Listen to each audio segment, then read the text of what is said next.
भी इतनी बेगैरत कौम हो गई है कि रिएक्ट भी नहीं कर रही है इस पर। ये अगर केयर टेकर प्राइम मिनिस्टर की उस लग़्व बात की तवज्जो दे रहे हो ना, तो मैं उसको चपरासी के बगैर भी नहीं समझता जो आपका प्राइम मिनिस्टर है। लिख लो, नवाज शरीफ कभी कभी प्राइम मिनिस्टर नहीं बन सकता, ये लिख लो। मौलवी मुश्ताक से मिलकर उसका तो कुछ नहीं किया, हेनरी किसिंगर का हमने भुट्टो को लहद में उतार दिया, फांसी दे दी।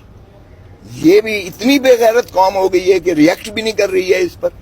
गुलाम हो ना आप, अब बरतानिया की बजाय आप अमेरिका के गुलाम हो, तो सो आपको गुलामी इसी तरह ही होगा। एक प्राइम मिनिस्टर को फांसी दी है, दूसरे को अंदर किया हुआ है हमने। इसमें कौन सा दिफा मुझे बताएं सीक्रेसी एक्ट के कौन से दफे की शिक जो है वो, कौन सा पाकिस्तान की तनसीब खतरे में पड़ गई है, कौन से पाकिस्तान के दुश्मन के हाथ में ये साइफर अगर आ भी जाए तो उसमें क्या जो है आपका डिफेंस जो है कमजोर होती है या हिट होती है या इफेक्ट होती है या उसको मुतासर किया जाता है। अच्छा। और ये 1923 का कानून ये ताजे बरतानिया ने बनाया था आपको गुलाम रखने के लिए। 1923 ही का ऑफिशियल सीक्रेसी एक्ट आज भी लगाया गया है। गुलाम हो ना आप, अब बरतानिया की बजाय आप अमेरिका के गुलाम हो, तो सो आपको गुलामी इसी तरह ही होगा। एक प्राइम मिनिस्टर को फांसी दी है, दूसरे को अंदर किया हुआ है हमने। ये अवाम जब तक उठेगी नहीं, और खान सिर्फ अवाम के लिए, वो कहता है मैं मर जाऊंगा, मुझे सारी जेलों में फिराते रहें, लेकिन मैं अवाम को आज़ादी दिला के रहूंगा। मगर आज़ादी सिर्फ किसी के कहने से नहीं आती है, अवाम खुद भी अपने हक के लिए जिद्दोजहद करेगी तो आज़ादी मिलेगी, वरना गुलामी आपका मुकद्दर है। खोसा साहब, ये बताइएगा, इस वक्त सोशल मीडिया पर यह तासुर दिया जा रहा है कुछ लोगों की जानिब से कि शायद खान साहब को रिलीफ मिलने जा रहा है, कोई डील होने जा रही है, कोई बैकडोर मुज़ाकरात, कोई डायलॉग चल रहे हैं। वाकई खान साहब को आने वाले दिनों में रिलीफ मिल सकता है? रिलीफ तो मिलेगा ही मिलेगा, अल्लाह की लाठी बे आवाज है। देखें, इसमें जो है देर जरूर है, अंधेर नहीं है, और इसके अलावा हल भी नहीं है। पाकिस्तान का हल भी नहीं है इसके अलावा। ये जितना रिप्रेशन करेंगे, जितना जुल्म करेंगे, उतनी ही ये फंसते चले जाएंगे, धंसते चले जाएंगे, क्योंकि खान का ग्राफ जो है पहले से बहुत ज्यादा बढ़ता चला जा रहा है, और लोगों के गैज़ और गज़ब से डरें, उनका गम और गुस्सा बढ़ रहा है, हर रोज बढ़ रहा है।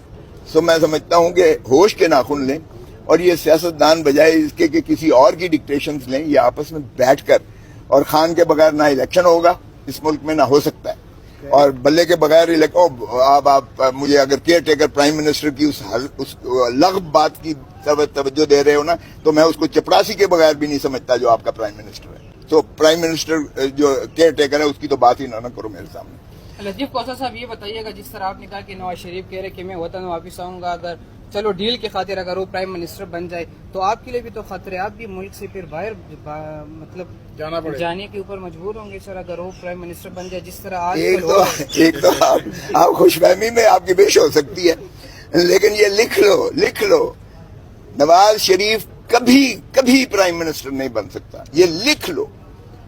अवाम के दिलों में जो नफरत है ना, आए खुद लड़े, इसकी जमानत जब्त होगी। लाहौर से एक सीट मुस्लिम लीग नून नहीं निकाल सकेगी, मैं आपको बता रहा हूँ। का दावा कर रहे हैं, 10 लाख लोग कह रहे हैं इस्तकबाल करेंगे। हाँ, फरिश्ते आ जाएंगे 10 लाख, बिल्कुल जो है ये। लतीफ खोसा साहब, आप फिर अगर मियां नवाज शरीफ को मुस्तकबिल में वजीर आजम नहीं देख रहे, तो फिर आप क्या समझते हैं कि उनके बाद मुल्क का वजीर आजम कौन है? जमहूर को हक दो, ये अवाम को हक दो, ये कलेक्टिव विजडम, सांझी सोच को ये हक दो, यही आईन का तकाजा है।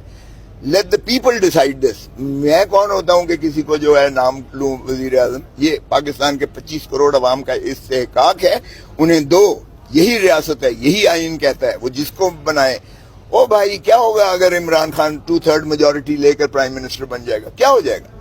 बेनजीर भुट्टो को इन्होंने हाथ पांव बांध कर, फारूक लिगारी ने, सजाद अली शाह चीफ जस्टिस ने, और उस वक्त के आर्मी चीफ ने हाथ पैर बांध कर इलेक्शन में झोंका था। 0 एक सीट नहीं मिली थी पंजाब से, एक 14 की 14 नेशनल असेंबली की सिर्फ सिंध से थी, और 3 और थी। 17 सीटें बीबी फिर भी लड़ती रही, और रेजिलियंस है, अगली दफा बाउंस बैक किया। वो क्या है यार? अगर इमरान बन जाएगा, क्यों इतने खाइफ हो उससे? कौन सी क़यामत आ जाएगी? अगर लोग चाहते हैं तो बनाए, क्यों ना बनाए? बनने दे। जिसको भी अल्लाह इज्जत देता है, या जिसको भी आवाम चाहती है, उसका हक है प्राइम मिनिस्टर बनने का। आपके सामने खोसा साहब, क्या क़ायद आज़म के बाद आपको लग रहा है कि वाकई जमहूरियत की जो हुकूमत बनती है वो जमहूरी हुकूमत बनती है? جو ماضی قریب کو آپ دیکھ لیں 48 سے لے کے 2023 تک جو بھی حکومتیں بنی ہے کیا عوام کی طاقت سے بن کے آ رہی ہے حکومت؟ دیکھیں یہی تو بڑی بدقسمتی ہے پاکستان کی کہ ہم نے قائد اعظم محمد علی جناح کو 1948 میں ان کی ایمبولینس کے ٹائر پھٹ جاتا ہے. اب اندازہ کریں وہ اسپتال نہیں پہنچ سکتے اور راستے میں ان کی رحلت ہو جاتی ہے. لیاقت علی خان کو 1952 میں ہم نے گولی مار کے مار دیا اور ان کے قاتل کو بھی دفن کر دیا. اس کے بعد ہمارے سول بیوروکریٹس آ گئے, محمد علی بوگرا فلانا فلانا فلانا, اور پھر ملٹری بیوروکریسی نے سیدھا ٹیک اوور کر لیا. اور اس کے بعد ہم نے ایبڈو لگا کے وہ جو ہمارے فاؤنڈر فادر سے ان کا نام و نشان کو بھی ہم نے بند کر دیا, اور 22 خاندانوں میں ہم نے پاکستان کو سپورٹ کر دیا. یہ ہم نے آزادی دی.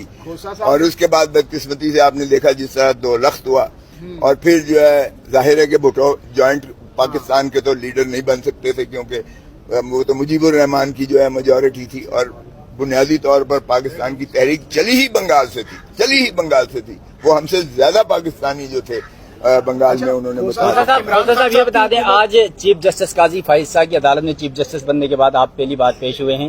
2 بڑے مقدمات چل رہے ہیں سپریم کورٹ میں, ایک پریکٹس اینڈ پروسیجر اور دوسرا فیض آباد دھرنا کیس. کیا سمجھتے ہیں فیض آباد میں کس کو جو ہے وہ بند رکھنا چاہتے ہیں؟ لیکن مجھے نہیں پتا, لیکن قاضی فائز